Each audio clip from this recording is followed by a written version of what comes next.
Shalom Aleichem Beshem Yeshua HaMashiach. God bless you all.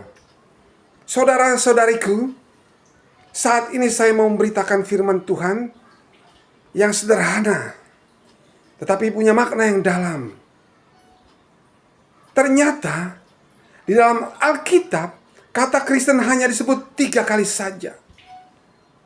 Pertama-tama di Antioquia. Kisah para Rasul 11 ayat 26.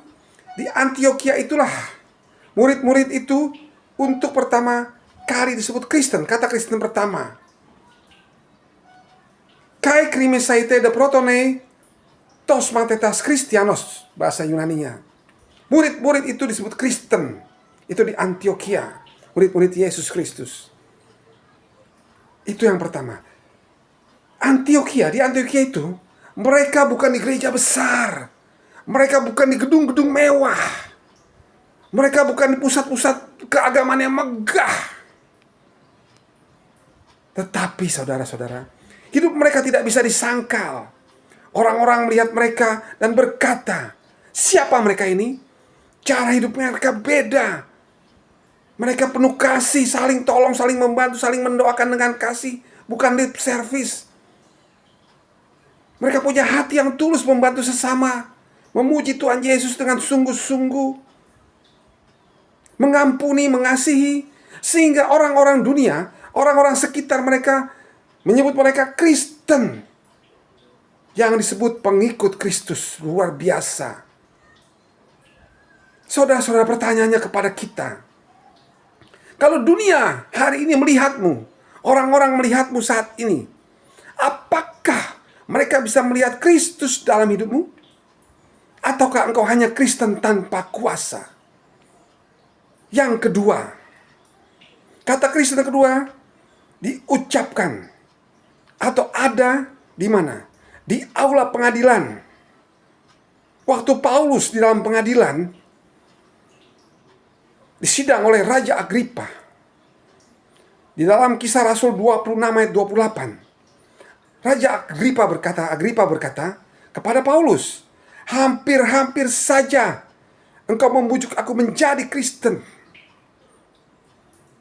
Dalam bahasa aslinya disebutkan, Agrippas de proston Paulon, en oligomai paetias Christianos genestai, Christianon genestai.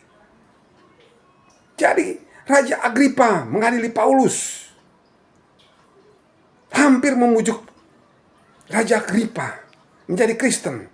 Bayangkan saudara-saudara, Paulus berdiri di ruang pengadilan, tetapi dia tetap berkata tentang Yesus.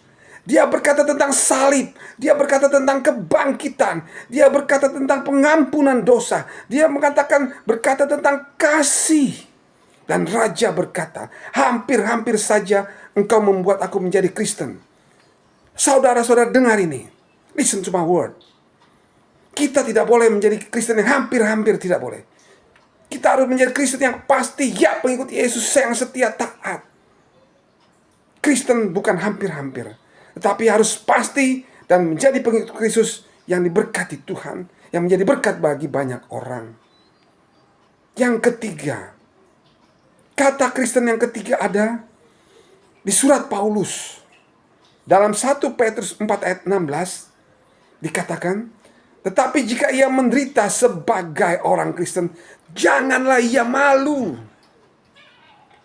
Bahasa Yunaninya, eideos Christianos me ais sinesto.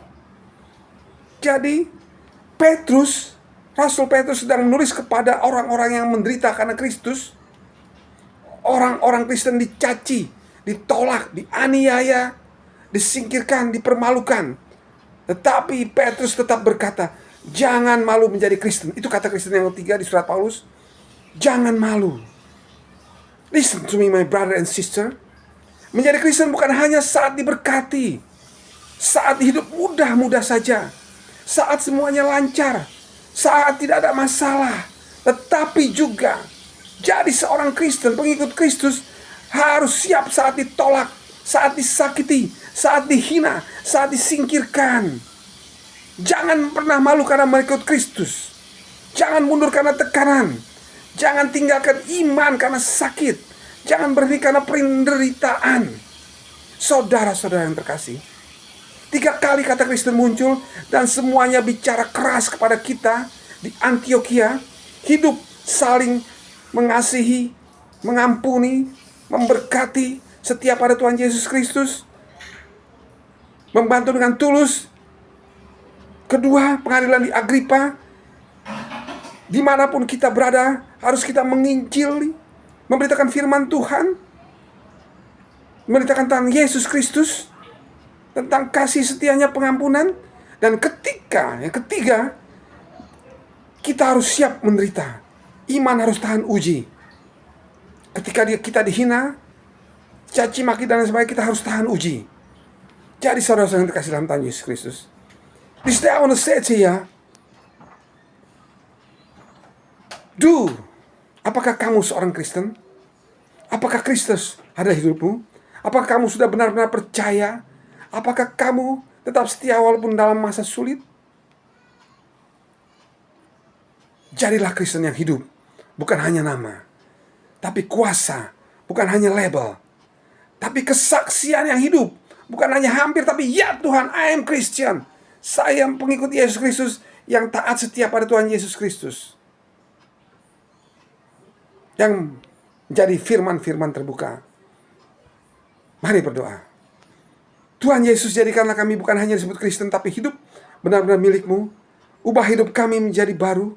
Kuatkan iman kami sebagai mana kami ada, sampai kami setia sampai akhir. Amin.